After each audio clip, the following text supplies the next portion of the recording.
This is Coogan Cassius Rifle TV in association with Macklin Gym Marbella. We're in Birmingham here for the announcement of the Resurrection Show May the 9th here in Birmingham.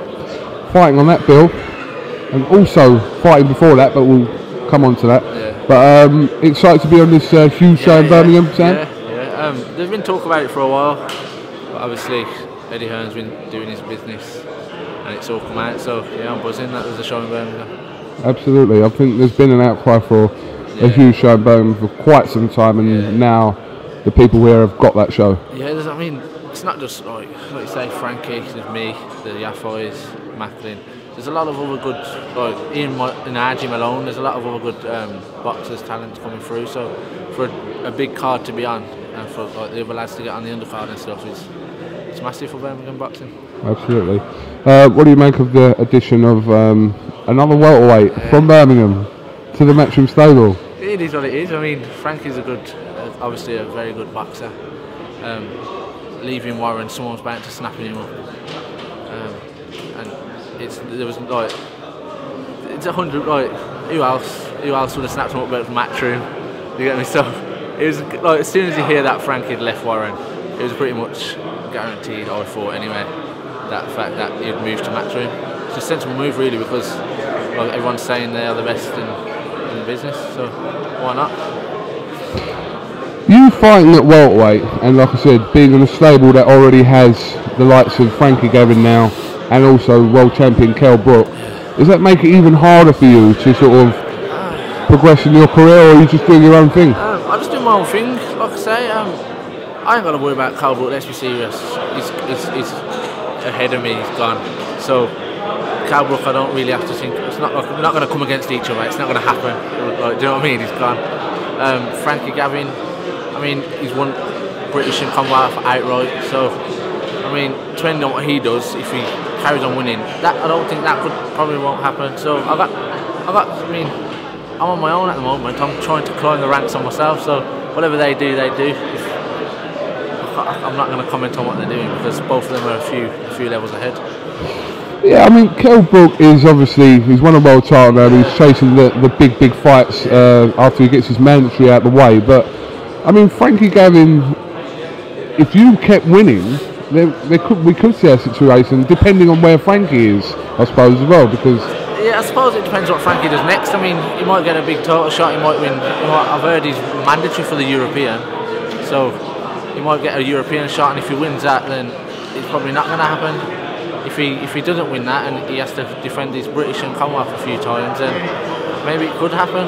I don't think Frankie's too into it, or Frankie wants to move on. I mean, I'll get whoever they ask me to fight, I'll fight. So we'll see what happens. I mean, do you think you're a million miles away from Frankie Gavin? I wouldn't say a million miles away from it. I mean, the only reason I had a shot at the British shot is because Frankie's obviously got it. Yeah. And obviously he was with Warren. I'm not saying I was mandatory or anything like that, but if Frankie didn't have it at the time, I believe I'd have already had a shot by now. Do you know what I mean? I fought an eliminator.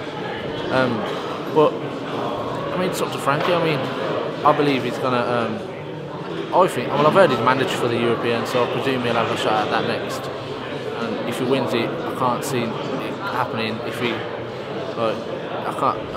if he doesn't win, then I can see it coming through. But we'll see what happens. Before that, you will fight Shan Singleton March the 7th in Hull. Yeah. So again, we've seen Shan Singleton before and know what he's capable of. So that's a big fight for you. It is a big fight in the sense he's got a good title. I'm not going to comment on Shan Singleton's boxing or how he boxes or what he does to win. He does what he does. He's won 20 out of 20. I'm going to win, take his title and take it home. It is what it is.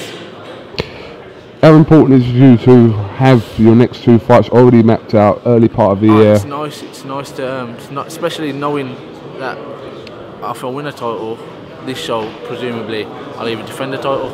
So it's nice to have them mapped out, so I know what to do after this fight, because I could blow up and have a few takeouts and things like that. Well, obviously knowing that May the 9th we're in Birmingham, this is a show I want to put on a good performance, because we're in Birmingham. So it's nice to know when I'm out and what I'm doing. How's my old mate John Pegg? Is he here? I was shocked he didn't get him in. To be fair, he's here. But I can see him over there. He's having a little chat. yeah, he's here, but he's staying away. He loves it, doesn't he? I think what I do with John Pegg is I reel him in every now and again with you, because really it's about you. Yeah. And like I think one in every like 15 interviews will bring in the Pegg. Just to get a bit of Well, just to keep him happy, really.